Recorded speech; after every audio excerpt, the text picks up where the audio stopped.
the savage true story of Super Mario and the Bataan Death March.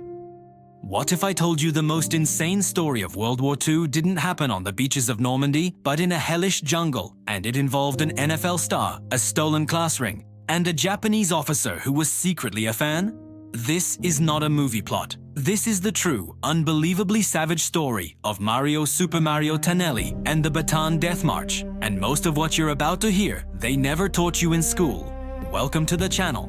If you're new here, we specialize in the chaotic, human, and absolutely brutal true stories history books are too scared to tell. Today's story is the king of them all. So buckle up, because by the end of this, you will understand the true meaning of survival, and you'll see why one historian called this the ultimate test of the human spirit. Stick around until the end, because the final twist involving a war criminal and a secret CIA deal is so wild, you won't believe it's real.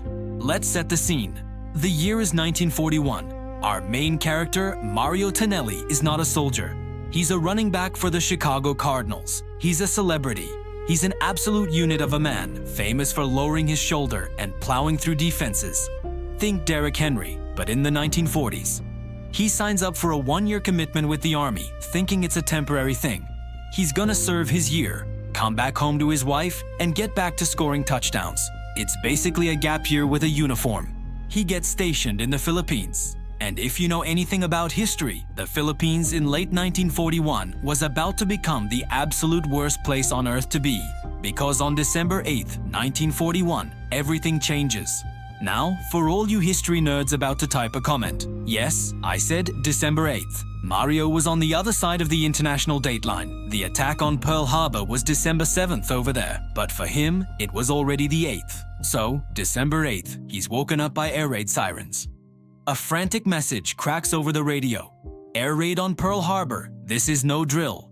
The entire Pacific Fleet just got sucker punched. But here's the first spicy detail that gets the conspiracy theories buzzing. 3 of the most important ships, the American aircraft carriers, were not in the harbor that day. They were out on a training exercise, almost like someone knew. But we'll circle back to that. The Japanese war machine at this point is absolutely terrifying. They've been at war in China for years. They are hardened, disciplined, and they believe surrender is a disgrace worse than death. The force they're about to face in the Philippines? Let's be brutally honest. It was a makeshift army. Our professor analysis. They were basically militarized Uber drivers. I am not even joking. The Filipino army was only a few years old. They were using helmets and equipment from World War I. Their grenades were so faulty, historians estimate only 1 in 10 actually worked. You'd pull the pin, throw it, and just pray. Meanwhile, the Japanese are rolling up with state-of-the-art gear, battle-tested tactics, and a level of brutality we couldn't even comprehend. And yet, these outgunned, outnumbered, undertrained guys held out. For 4 months. From December to April, they fought a relentless, grinding battle in the jungle. How? Sheer, unadulterated stubbornness. They were starving, sick, and low on everything. The situation was so desperate, they ended up eating the regimental horses. Yeah, the same horses that had taken part in the last great cavalry charge in US history just months before. They went from glorious heroes to dinner. It's a real bummer. But the real horror was just beginning. On April 9th, 1942, the largest American force in history surrendered.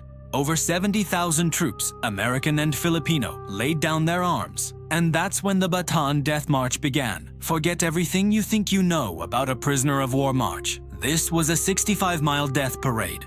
The Japanese stripped them of everything. Their canteens were emptied. Their helmets and hats were taken so they'd bake in the blistering sun. This was deliberate. They called it sun treatment. If you fell behind, you were bayoneted or run over by a truck.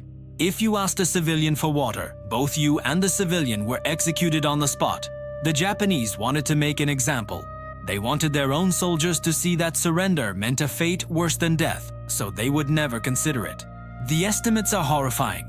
Between 5,000 and 10,000 Filipino soldiers died on that march. Hundreds of Americans. They were beaten, starved, and murdered for sport. There was a massacre at a river where hundreds of prisoners were beheaded with swords. The Japanese officers saw surrender as weakness, and they treated these men as less than human. And this is where our boy Mario has his first brush with a miracle. He's marching, dehydrated, delirious, probably thinking about his wife and those touchdown runs. A Japanese soldier spots his Notre Dame class ring. The soldier puts a bayonet to Mario's throat and demands the ring. This ring is the last physical connection to his old life. Mario, being the absolute legend he is, initially says no. Another American soldier has to talk him down. Mario, it's not worth dying for. Heartbroken, he hands it over. But then, something impossible happens. A Japanese officer walks up and he says in perfect, clean English, "Did one of my men take something from you?" Mario, probably thinking he's hallucinating, says, "Yes, he took my class ring." The officer looks at him and says, "I studied in the United States. I went to USC. I remember that run you made in 1937. Let me pause for a second. Let that sink in. In the middle of the most hellish, brutalizing march in modern warfare, a man is about to be saved because the enemy officer was a college football fan. The officer got the ring back, handed it to Mario, and told him to hide it. I am not making this up. The universe is a weird, weird place. The survivors of the march were herded into a nightmare camp called Cabanatuan. This was where hope went to die. It was a bamboo prison with dirt floors. The rules were simple and brutal. If one man tried to escape, 10 of his buddies would be executed. They put escapees in tiny, cramped crates at the front gate as a warning. The psychological torture was next level. But remember that officer who ordered a lot of the brutality on the march. A real piece of work named Masanobu Tsuji. After the war, he was found guilty of war crimes and sentenced to hang. But guess what? He never did.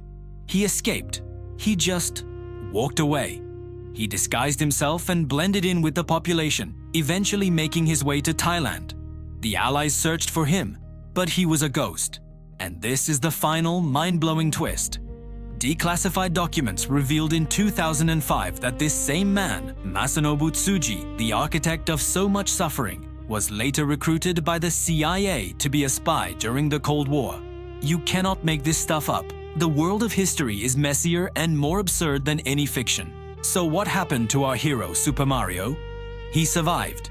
He endured 3 years of those hellish prison camps before being liberated. He got his ring back on the march, and he held on to it through it all. He eventually returned to the States, a changed man, but a survivor. The story of Mario Tannelli and the Bataan Death March is more than a war story. It's a story of impossible coincidences and human absurdity. It's a story of finding a flicker of humanity in the deepest darkness. And it's a story of the unbelievable, stubborn resilience of the human spirit when faced with pure, unimaginable evil. It's a story we can never, ever afford to forget. If this story hit you as hard as it hit me, please let me know your thoughts in the comments below. What's the most incredible historical story you've ever heard? I read every single one. And if you want more true savage stories from history that they didn't teach you in school, make sure to subscribe and turn on notifications. Because next time, we're diving into the story of the Russian battleship that mutinied and started a revolution. It's even crazier than it sounds. Thanks for watching.